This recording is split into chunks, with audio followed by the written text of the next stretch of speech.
Bladers, welcome back to another Beyblade Burst GT unboxing, the B157 Big Bang Genesis 0YM, the upgraded version of, where is it?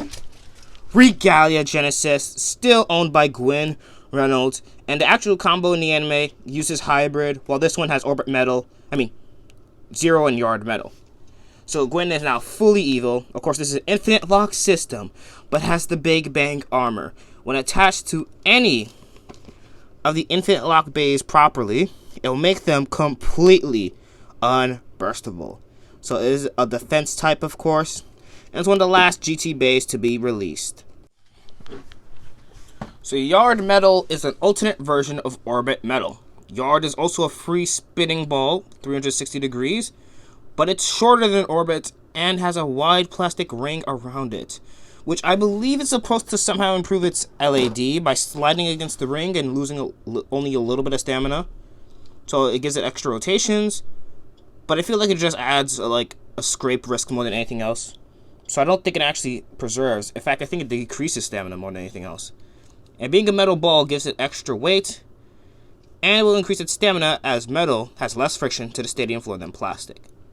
And the original Yard came on Emperor Fornius, and it has this very nice purple color for Big Bang Genesis. So Zero, a commonly used disc ever since it first came out on Spriggan Requiem and Beyblade Burst Evolution. Pretty circular, decently heavy. Can add the frame on this so it can be even heavier. Nothing too much to say about it. Now the layer is what we have a lot to talk about. So it looks a lot like Regalia Genesis, but it's more aggressive. Sorry, my school called to inform me about online classes because we're all quarantined, unfortunately. But yeah, this has a total of 6 extra spikes, so makes it look more menacing since it's like an evil bay now. But I feel like that will decrease its defense just because of how much more Rico it has. It will make it lose a lot of stamina. So I'm not sure if that's really a good thing. But I do like the purple color and magenta color it has. Again, adds that threatening vibe to it. So it's almost the exact same layer. And once again has the infinite lock system. So I'm going to assemble it right now. So unlike the original Genesis, you have to push the tabs in when the centerpiece is red. And then it's a click, and now it just freely... Make sure the tabs aren't sticking. It freely rotates. Of course, it can burst when the disc is aligned in a way where the centerpiece is red. Basically, it's aligned in a way where a normal right rotating bay will burst. You push these tabs in, you twist, and then it explodes. But to assemble it, it has to be in this. So you have to push the tabs in, twist the opposite direction, it clicks, and then again, it freely spins. So now we have the Big Bang armor. So it's pretty round except for these 2 huge blades on the sides. Adds a bit of extra plastic and fits in to, it fills in these gaps of the layer. So let me just see if I can put this on. Just like a trick to it. Oh, I guess you just force it in. Okay. So now the Big Bang armor is assembled, but not properly. See, let's go back. So you look at the tabs, right? You notice how I can still move this tab, right? Well, you see, when, and the top tab as well, the tabs still move. But there are 2 arrows on the top and bottom. When these arrows are aligned with the tabs of the layer, you can tell by the blades being perfectly centered. Then guess what? The tabs are forced to push out. Hold up. Let's see if I assemble this properly.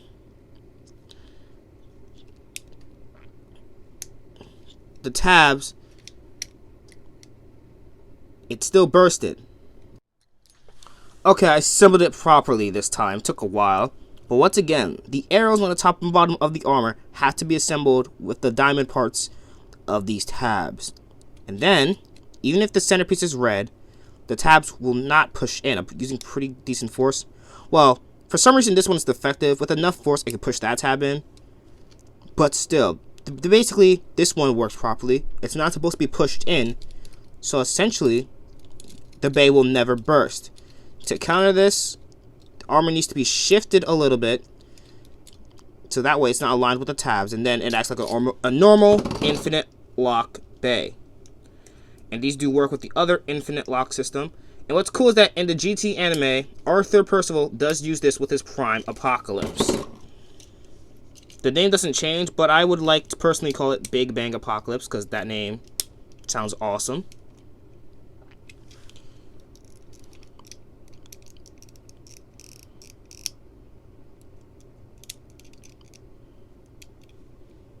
Assemble it right. So basically it becomes like really hard to knock the tab in, essentially. It becomes really hard. Like normally without the armor it would be really easy to push it in, but see, it's stuck. You have to use like a lot of force to push it in, or once again shift the armor and then burst it naturally by itself. If the armor is shifted, then the bay will no longer be unburstable. It has to be aligned properly in order for the unburstable gimmick to truly work.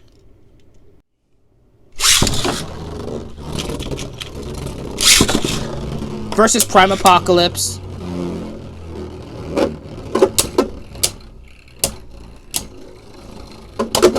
Oh, Apocalypse tried to destabilize it.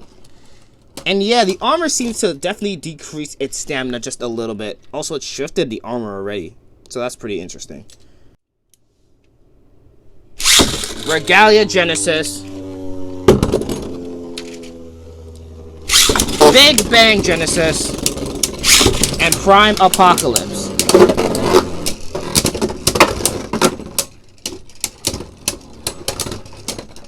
Ooh, and Apocalypse once again takes the victory.